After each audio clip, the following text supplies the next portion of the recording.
कृष्णा जन्माष्टमी कधी आहे? शुभ मुहूर्त, पालना कधी हलवावा, पूजा विधी, पूजा सामग्री, जन्माष्टमीला काय करावे आणि काय करू नये, उपवास कसा करावा. 2025 मध्ये कृष्ण जन्माष्टमी ऑगस्ट 15 शुक्रवारी आहे. कृष्ण जन्माष्टमी 2025 तारीख, वेळ आणि तिथी. भगवान श्रीकृष्णाचा जन्मदिवस म्हणून साजरी होणारी कृष्ण जन्माष्टमी 2025 मध्ये ऑगस्ट 15 शुक्रवारी आहे. या पवित्र दिवशी भगवान विष्णूचा 8वा अवतार असलेल्या श्रीकृष्णाचा जन्मोत्सव मोठ्या उत्साहात साजरा केला जातो. जन्माष्टमी तारीख 15 ऑगस्ट 2025 शुक्रवार. अष्टमी तिथीची सुरुवात 15 ऑगस्ट 2025 पहाटे रात्रीचे 3:01 वाजता. अष्टमी तिथी संपेल 16 ऑगस्ट 2025 सकाळी 1 वाजता. रोहिणी नक्षत्र वेळ ऑगस्ट 15 रोजी दुपारी पहाटेचे 4:35 वाजता सुरू होईल आणि ऑगस्ट 16 रोजी संध्याकाळी पहाटेचे 5:30 वाजता संपेल. निशिता पूजा वेळ मध्यरात्री पूजा 16 ऑगस्टच्या सकाळी 12:03 ते दुपारचे 12:47 पर्यंत हा श्रीकृष्णाच्या जन्माचा शुभ मुहूर्त मानला जातो. या निशिता काळात भक्त उपवास करतात आणि श्रीकृष्णाच्या मूर्तीची विशेष पूजा करतात. मध्यरात्रीच्या वेळी श्रीकृष्णाचा जन्म झाल्याचे मानले जाते, त्यामुळे ही वेळ पूजेसाठी अत्यंत महत्वाची आहे. पूजा विधी आणि पूजा सामग्री. पूजेसाठी लागणारी सामग्री आणि पूजा करण्याची पद्धत खालीलप्रमाणे. पूजा सामग्री: कृष्णाची मूर्ती, बाळकृष्णाची मूर्ती किंवा फोटो. पाळणा: बाळकृष्णासाठी लहान पाळणा, फुले, जाई, झेंडू आणि गुलाबासारखी ताजी फुले. तुळशीची पाने. पूजेसाठी आवश्यक: पंचामृत, दूध, दही, मध, तूप आणि साखरेचे मिश्रण. प्रसाद: बाळकृष्णाचे लाडू आणि लोणी मिश्री, मक्खन मिश्री यासारखे गोड पदार्थ. वस्त्र आणि दागिने.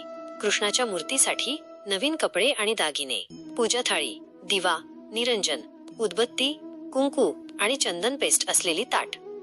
पूजा विधी: 1. तयारी: पूजेची जागा स्वच्छ करा आणि कृष्णाची मूर्ती पाळण्यात ठेवा. मूर्तीला नवीन वस्त्र आणि दागिने घाला. 2. संकल्प: उपवास ठेवण्याचा आणि भक्तिभावाने पूजा करण्याचा संकल्प करून पूजा सुरू करा. 3. अभिषेक: पंचामृत आणि नंतर पवित्र पाण्याने मूर्तीला स्नान घाला. स्नान झाल्यावर मूर्ती पुसून पुन्हा पाळण्यात ठेवा. 4. अलंकरण: फुलांच्या माळा आणि तुळशीच्या पानांनी मूर्ती सजवा. 5. पूजा दिवा आणि उदबत्ती लावा. कुंकू आणि चंदन पेस्ट अर्पण करा. 6. आरती म्हणून पूजा पूर्ण करा. बाळकृष्णाला प्रसाद आणि इतर गोड पदार्थ अर्पण करा.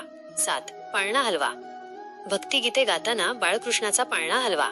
हे कृष्णाच्या जन्माचे प्रतीक आहे. जन्माष्टमीला काय करावे आणि काय करू नये. काय करावे: उपवास ठेवा. दिवसभर उपवास ठेवा. पूजा आणि भजन. मध्यरात्री पूजा करा आणि भजने भक्तिगीते म्हणा. सजावट: आपले घर फुले, दिवे आणि रांगोळीने सजवा. मंदिराला भेट: शक्य असल्यास कृष्णाच्या मंदिराला भेट द्या आणि उत्सवात सहभागी व्हा. दहीहंडी: काही ठिकाणी दहीहंडी हा उत्सवाचा एक महत्वाचा भाग असतो. काय करू नये: भात किंवा धान्य खाऊ नये. उपवासाच्या दिवशी भात किंवा इतर कोणत्याही प्रकारच्या धान्याचे सेवन टाळा. कात्रीचा वापर करू नये. या दिवशी केस किंवा नखे कापू नये. खोटे बोलू नका किंवा रागावू नका. मन शांत ठेवा आणि नकारात्मक विचार टाळा. जन्माष्टमीचा उपवास कसा करावा. जन्माष्टमीचा उपवास हा भगवान श्रीकृष्णाप्रती भक्ती व्यक्त करण्याचा एक मार्ग आहे. तो कसा करावा याची माहिती. 1. संकल्प: उपवासाचा निश्चय करणे. जन्माष्टमीच्या सकाळी दिवसभर उपवास ठेवण्याचा संकल्प करा. मी तुमचे नाव जन्माष्टमीचा उपवास दिवसभर ठेवीन आणि योग्य वेळी तो सोडीन, असे म्हणून तुम्ही हा संकल्प करू शकता. 2. काय खावे. दिवसभर तुम्ही फळे, पाणी आणि दूध घेऊ शकता. तुम्ही साबुदाणा खिचडी, शेंगदाणा पीठ, सिंगारेका आटा आणि कट्टूचे पीठ यांसारखे विशेष पदार्थ देखील खाऊ शकता. सामान्य मीठ खाणे टाळा, त्याऐवजी सैंधव मीठ वापरा. 3. उपवास सोडणे. मध्यरात्री पूजेनंतर किंवा अष्टमी तिथी आणि रोहिणी नक्षत्र संपल्यानंतर उपवास सोडला जातो. पूजेनंतर तुम्ही अर्पण केलेला प्रसाद खाऊ शकता आणि नंतर पूर्ण जेवण करू शकता. तुम्हा सर्वांना श्रावण महिन्याच्या खूप खूप शुभेच्छा. ही माहिती तुम्हाला आवडली असेल तर कृपया चॅनलला लाईक, शेअर आणि सबस्क्राईब करायला विसरू नका.